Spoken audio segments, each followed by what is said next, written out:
أعوذ بالله من الشيطان الرجيم. بسم الله الرحمن الرحيم. إلا الذين تابوا وأصلحوا واعتصموا بالله وأخلصوا دينهم لله فأولئك مع المؤمنين وسوف يعطي الله المؤمنين أجرا عظيما. سورۃ نساء آیت نمبر 146. الا مگر، الذین وہ لوگ جنہوں نے، مگر وہ لوگ جنہوں نے تابو توبہ کی، وَأَصْلَحُوا واو اور اصلحوا اصلاح کی، وَاعْتَصَمُوا بِاللَّهِ واو اور وَاعْتَصَمُوا مضبوطی سے تھاما، باللہ اللہ کو، اور مضبوطی سے تھاما اللہ کو، وَأَخْلَصُوا دِينَهُمْ واو اور اخلصوا خالص کیا، دینہم اپنے دین کو، للہ اللہ کے لیے، اور خالص کیا اپنے دین کو اللہ کے لیے، فَأُولَئِكَ پس یہی لوگ، مع ساتھ، مؤمنین ایمان والوں کے ہیں، پس یہی لوگ ساتھ ایمان والوں کے ہیں، وَسَوْفَ واو اور سوف عن قریب، یؤتی دے گا، اللہ اللہ، مؤمنین ایمان والوں کو، عن قریب دے گا اللہ ایمان والوں کو، اجراً اجر، عظیما بہت بڑا۔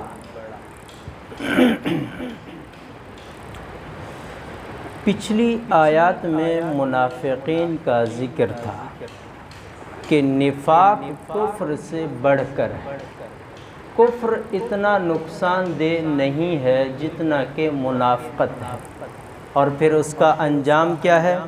ان المنافقین فی الدرک الاسفل من النار، کہ جہنم میں سب سے زیادہ سخت عذاب منافقین کو ہوگا۔ نفاق سب سے بدتر کام ہے، سزا بھی سب سے بڑی ہے۔ اب آگے فرمایا اِلَّا الَّذِينَ تَابُوا وَأَصْلَحُوا وَاعْتَصَمُوا بِاللَّهِ وَأَخْلَصُوا دِينَهُمْ، کہ اگر توبہ کر لی انہوں نے، اللہ تعالیٰ نے ان کے سارے گناہ کو معاف کر دینا ہے۔ قرآن کریم کی اس آیت کے اس اسلوب سے یہ مسئلہ معلوم ہوا کہ انسان کتنا ہی بڑے گناہ کا ارتکاب کر چکا ہو، کفر کا کر چکا ہو، نفاق کا کر چکا ہو، کبیرہ گناہوں کا ارتکاب کر چکا ہو، صغیرہ گناہوں کا ارتکاب کر چکا ہو، اور جوانی ساری اس میں لگا دی ہو، اگر موت سے پہلے وقت کے اندر توبہ کر لیتا ہے، اللہ تعالیٰ اس کی توبہ قبول فرما لیتے ہیں، کہ کتنا ہی بڑا گناہگار کیوں نہ ہے۔ ہمیں یہ آتا ہے کہ اب اس کی بخشش ممکن نہیں ہے، اس نے کام ہی ایسے کیے، لیکن قرآن کریم کی یہ آیت سے یہ بات معلوم ہے، اگر اس نے توبہ کر لی، اللہ تعالیٰ نے اس کے سارے گناہ معاف فرما دے، کیونکہ کفر کا انجام اللہ تعالیٰ نے خود فرما دیا، ان المنافقین فی الدرک الاسفل من النار، کہ سب سے زیادہ سخت سزا منافقین کو ہوگی، یعنی اس سے بڑھ کر کوئی اور سزا ہے ہی نہیں۔ اب سزا بڑھی تو جرم بڑھا، اب اس جرم کے بدلے اگر انہوں نے توبہ کر لی اللہ نے انہیں بھی معاف کر دینا ہے۔ پہلا مسئلہ تو اس آیت سے یہ معلوم ہوا۔ دوسرا مسئلہ کہ پیچھے اللہ تعالیٰ نے منافقین کی چند صفات بیان کی۔ پہلی بات یخادعون اللہ، کہ وہ اللہ کو دھوکہ دیتے ہیں۔ منافق ایمان والوں کو دھوکہ دیتے ہیں، اللہ کو دھوکہ دیتے ہیں۔ دوسری بات وَإِذَا قَامُوا إِلَى الصَّلَاةِ قَامُوا كُسَالَىٰ، سستی، کاہلی، بے رخی کے ساتھ نماز ادا کرتے ہیں، عبادت انجام دیتے ہیں، نہ چاہتے ہوئے زبردستی یہ عبادت کرتے ہیں۔ تیسری چیز یراؤون الناس، لوگوں کو دکھلاوے کے لیے کام کرتے ہیں کہ تاکہ مسلمان ہمیں دیکھیں ہم مسلمان ہیں، ہم ان کے ساتھ عبادت میں شریک ہیں۔ چوتھی چیز مذبذبین بین ذالک، کہ وہ شک میں ہے، تردد میں ہے، کبھی وہ اسلام کی طرف آ جاتے ہیں، کبھی وہ کفر کی طرف چلے جاتے ہیں۔ پچھلی آیات میں منافقین کی چند یعنی 4 بری خصلتوں کا ذکر تھا۔ دھوکہ دیتے ہیں، اور دوسرا یہ ہے کہ وہ سستی کرتے ہیں، تیسرا یہ ہے کہ وہ دکھلاوا کرتے ہیں، چوتھا یہ ہے کہ وہ شک میں ہیں۔ اب جب اللہ تعالیٰ نے ان کے لیے توبہ کا اعلان فرمایا تو توبہ کے لیے بھی 4 چیزوں کا انتخاب فرمایا۔ إِلَّا الَّذِينَ تَابُوا وَأَصْلَحُوا وَاعْتَصَمُوا بِاللَّهِ وَأَخْلَصُوا دِينَهُمْ لِلَّهِ، پہلی چیز یہ ہے کہ ان کی توبہ منافقین کی تب قبول ہوگی کہ یہ دھوکہ چھوڑ کر تابو توبہ کر لیں۔ توبہ کس کو کہتے ہیں کہ فوراً وہ کام جس میں مبتلا ہیں وہ چھوڑ دیں، آئندہ نہ کرنے کا عزم کریں اور اپنے کیے پر شرمندگی اختیار کریں۔ پہلا کام توبہ کے لیے یہ ہے ان منافقین کے لیے کہ یہ توبہ کریں۔ دوسرا کام وَأَصْلَحُوا، اپنے آپ کو سنوار لیں، اپنی اصلاح کر لیں، اپنے کام کو فوراً چھوڑ دیں۔ اور تیسری چیز وَاعْتَصَمُوا بِاللَّهِ، کہ اللہ کی رسی کو مضبوطی سے تھامے رکھیں، اللہ پر بھروسہ کریں۔ اور چوتھی چیز وَأَخْلَصُوا دِينَهُمْ لِلَّهِ، اللہ کے دین کو خالص اللہ کے لیے کر دیں۔ اب یہاں پر ایک نقطہ سمجھیے، ایک طرف منافقین کی 4 بری خصلتوں کا ذکر تھا، اب دوسری طرف ان کے لیے توبہ کا اعلان ہو رہا ہے، اس توبہ کے اندر بھی 4 چیزوں کا ذکر ہے۔ اس سے یہ مسئلہ معلوم ہوا کہ انسان جتنے بڑے گناہ کرتا ہے تو توبہ کے لیے اس کو اتنا ہی بڑا اہتمام کرنا چاہیے۔ گناہ تو کیے 50 سال تک، اب 2 منٹ کیا رویا، کہتا ہے کہ بس 50 سال کے گناہ میرے دھل گئے۔ یہاں کیا فرمایا کہ نہیں، 4 برے کام کیے ہیں تو اب یہ 4 کام ضروری ہیں کہ جتنے بڑے گناہ کیے ہیں، جتنے بڑے خرافات اختیار کی ہیں، اب اگر توبہ کی توفیق ہو رہی ہے تو پھر توبہ کے لیے بھی ایسا اہتمام کرنا چاہیے۔ ایسا نہ ہو کہ ہم زبان سے تو توبہ کر رہے ہیں، لفظ توبہ توبہ توبہ، لیکن دل کے اندر اس گناہ کی لذت کو محسوس کر رہے ہیں، لیکن دل کے اندر وہ فرحت، وہ خوشی اور وہ سرور، وہ کیفیت محسوس کر رہے ہیں۔ تو اس لیے کہتے ہیں توبتنا توبتن، کہ ایسی توبہ کے اوپر بھی توبہ کرنی چاہیے۔ تو جیسے گناہ ایسے ہی اس کے لیے اعمال اختیار کرنے چاہیے۔ یہی وجہ ہے کہ نبی کریم صلی اللہ علیہ وسلم ایک ہی محفل کے اندر صحابہ کرام فرماتے ہیں کہ 70 مرتبہ، بسا اوقات 100 مرتبہ بھی استغفار فرمایا کرتے تھے۔ یہ کیا؟ یہ امت کو تعلیم دینے کے لیے۔ وہ تو معصوم ہیں، وہ تو محفوظ ہیں، لیکن ہمیں تعلیم دینے کے لیے کہ یہ جو توبہ ہے یہ صرف اپنے گناہوں کی بخشش نہیں ہے، بلکہ یہ عبادت ہے اور ہر عبادت پر ثواب بھی ہے۔ یہی وجہ ہے کہ توبہ کے اندر اگر درجہ ہے پہلا درجہ ہے تو جو گناہ کیے ہیں بس وہی معاف ہوں گے۔ اور اگر توبہ کے اندر وہی کیفیت ہے جو شریعت کو مطلوب ہے تو پھر جو گناہ کیے وہ بھی معاف ہو جائیں گے، اس کے بدلے اللہ تعالیٰ نیکیوں سے بدل دیں گے ان گناہوں کو۔ تو یہ مطلوب ہے شریعت۔ اور یہاں آگے فرمایا فَأُولَئِكَ مَعَ الْمُؤْمِنِينَ، یہ منافق جب 4 چیزوں پر عمل کر لیں گے، اخلاص کے ساتھ توبہ کر لیں گے، فَأُولَئِكَ مَعَ الْمُؤْمِنِينَ۔ اب یہاں یہ نہیں فرمایا کہ یہ لوگ مومن ہیں، نہیں، کیونکہ اگر یہ فرما دیتے فَأُولَئِكَ مُؤْمِنِينَ تو پھر کوئی تانا دے سکتا تھا کہ کل کیا تھے آج ہمیں سمجھانے آ گئے۔ ہوتا ہے نا کہ اپنی ہسٹری تو دیکھو بھائی، اپنی ماضی تو دیکھو، اپنی جوانی تو دیکھو، اپنا فلاں کردار تو دیکھو، اچھا آج ہمیں سمجھانے آ گئے۔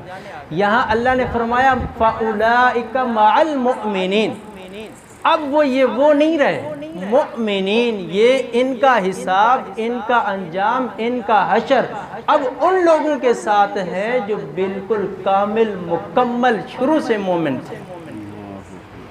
یہ بات سمجھنے کی ہے۔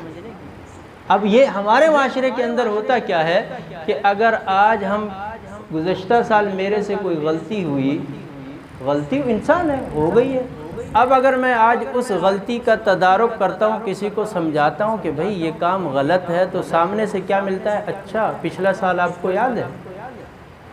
پچھلا سال آپ کو یاد ہے؟ آپ کو اچھا اپنی شادی یاد ہے جو آپ ہمیں سمجھا رہے ہو؟ اپنی جوانی یاد ہے؟ اچھا آپ ہمیں آگے تبلیغ کرنے کے لیے۔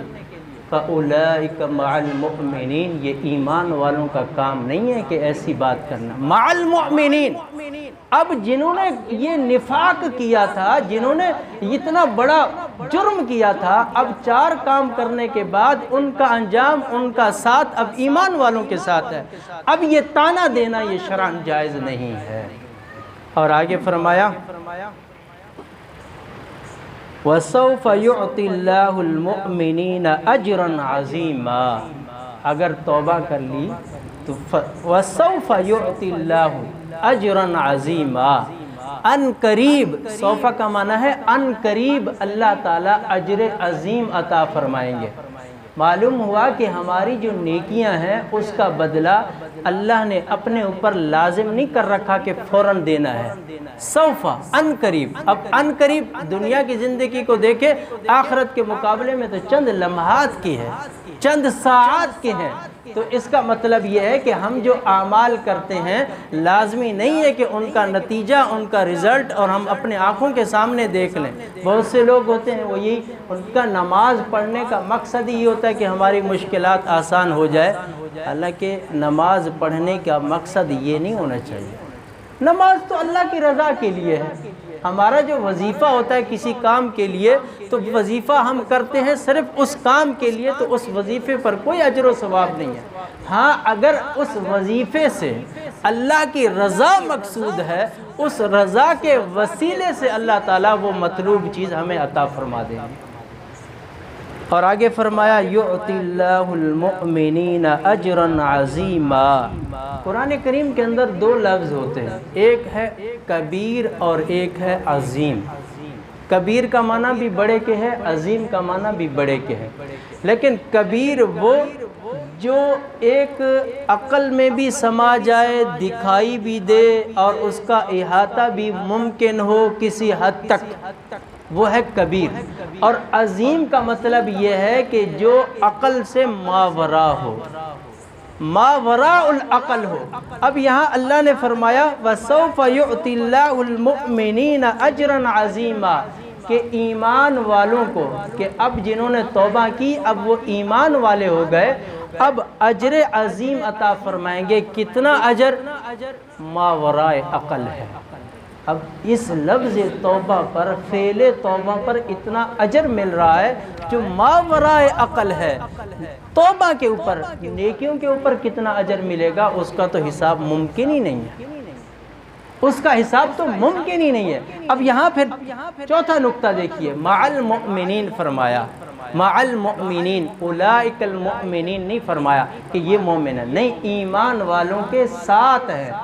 کہیں ایسا نہ ہو کہ اگر ان کو یہ کہا جائے کہ یہ مومن ہے تو دل میں عجب آ جائے، کبر آ جائے کہ اللہ نے ہمیں سرٹیفکیٹ دے دیا۔ یہاں فرمایا مع المؤمنین، نہیں، ایمان والوں کے ساتھ ہے۔ اب ایمان والوں کی جو کیفیت ہے، ان کی کیفیت بھی وہی ہونی چاہیے۔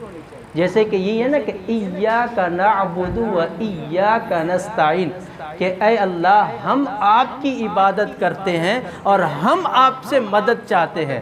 سوال پیدا ہوتا ہے کہ میں یہاں اکیلے نماز پڑھ رہا ہوں، یہ بات تو تب ہے کہ میں جماعت کے ساتھ نماز پڑھ رہا ہوں تو سب ہم عبادت کر رہے ہیں، سب ہم اللہ سے مدد چاہ رہے ہیں۔ جب میں اکیلے نماز پڑھ رہا ہوں، اب اکیلے بھی تو یہی جملہ کہہ رہا ہوں، ایاک نعبد و ایاک نستعین، میرے ساتھ تو اور کوئی نہیں ہے، پھر بھی میں کہہ رہا ہوں کہ ہم آپ کی عبادت کرتے ہیں، ہم آپ سے مدد چاہتے ہیں۔ وہاں پر بھی یہی نکتہ ہے کہ میں آپ کی عبادت کرتا ہوں، میں آپ سے مدد طلب کرتا ہوں، کہیں ایسا نہ ہو عجب میں مبتلا ہو جائے، بزرگ اپنے آپ کو پھر بزرگ سمجھنے لگ جائے، اب پھر یہ کہے کہ ہاتھ اٹھاؤں تو اللہ کی مدد بھی اسی وقت آ جائے۔ اس لیے فرمایا کہ نہیں، تیرے اندر کچھ نہیں ہے، اس لیے انسان کو چاہیے کہ یا اللہ میری عبادت تو ایسی نہیں ہے کہ آپ کا حق ادا کروں، لیکن جو دوسرے لوگ ہیں نا، میرے پڑوس والے، پیچھے والے، آگے والے، امام صاحب، یہ جو لوگ ہیں نا، ان کی جو عبادت ہے، بس میری عبادت ان کے ساتھ قبول کر لے۔ یہ مطلب ہے ایاک نعبد و ایاک نستعین کا، یہ مطلب ہے فاولئک مع المؤمنین کا۔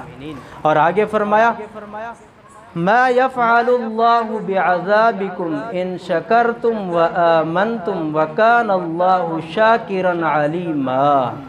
ما کیا یفعل کریں گے، اللہ بعذابکم تمہیں عذاب دے کر، کیا کریں گے اللہ تمہیں عذاب دے کر، ان اگر شکرتم شکر کیا تم نے، وآمنتم اور ایمان لے آئے تم، وکان اللہ اور ہیں اللہ شاکرن قدردان، علیما جاننے والا۔ اب یہاں پر ایک سوال پیدا ہوتا ہے کہ اللہ تعالیٰ اپنے نافرمانوں کو عذاب کیوں دیں گے، کفار کو عذاب کیوں دیں گے؟ یہاں اللہ تعالیٰ نے فرما دیا ما یفعل اللہ بعذابکم ان شکرتم و آمنتم۔ عذاب دینے سے نہ تو خدا کی خدائی میں اضافہ ہوتا ہے، عذاب دینے سے نہ تو خدا کی خدائی میں کمی آتی ہے، بس عذاب دینا یہ اس لیے ہے کہ تاکہ یہ ڈر جائیں۔ اب جتنے بھی گناہ ہیں ان گناہوں سے بچنا اس لیے ضروری ہے کہ وہ گناہ معاشرے کے لیے نقصان دہ۔ اب سود ہے، اب سود لینے تو بہت خوشی سے جاتے ہیں کہ ہمیں کوئی سود دے دے، لیکن جب ہمارا کسی سودی لین دین سے ہو جائے تو پھر اس کو کیا کہتے ہیں، یار اتنا تو ٹیکس نہیں لو، یار 30% نہیں لو، 10% لے لو، اب یا اتنا تو آگے نہیں لے۔ اب کیا ہے، نقصان دہ ہے نا، نہ لینا ہوتا نہ دینا ہوتا۔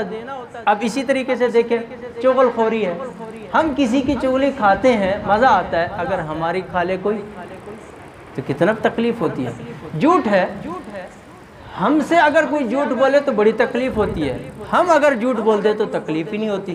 تو یہ جتنے بھی گناہ ہیں نا، یہ جو جتنے گناہ ہیں، اس کے کرنے پر جو اللہ نے سزا مقرر کی ہے، یہ صرف اور صرف معاشرے کے لیے بلکہ اس کی اپنی ذات کے لیے بھی مفید ہے۔ اور باقی جو نیکیاں ہیں، ان نیکیوں کی وجہ یہی ہے درجات کو بلند کرنا ہے، درجات کے اندر اضافہ کرنا ہے، یا یہ ہے کہ گناہوں سے بچنے پر اللہ کی توفیق مضمر ہے ان نیکیوں کے اوپر۔ اور آگے فرمایا وَكَانَ اللَّهُ شَاكِرًا عَلِيمًا، اللہ تعالیٰ قدردان ہے۔ اس کا مطلب مفسرین یہ فرماتے ہیں کہ اس کا مطلب یہ ہے کہ انسان اپنی نیکی کو چھوٹا نہ سمجھے، اپنے کسی عمل کو چھوٹا نہ سمجھے، شاکرن وہ بڑا قدردان ہے، اس کے سامنے اگر ہلکی سی بھی چھوٹی سی بھی نیکی کر لیں، شاکرن عظیم۔ اور پھر آگے پیچھے کیا فرمایا، عظیم، یعنی اتنا نیکیاں دیتا ہے، اتنا اجر دیتا ہے جو ما وراء العقل ہے، عقل سے بھی آگے ہے۔ وہ کتنا ہے وہ جا کے انشاءاللہ دیکھیں گے، انشاءاللہ اللہ تعالیٰ نے ضرور دکھانا ہے ہمیں۔ جو کچھ کہا گیا اللہ تعالیٰ سمجھنے کی توفیق عطا فرمائے۔ وآخر دعوانا الحمدللہ۔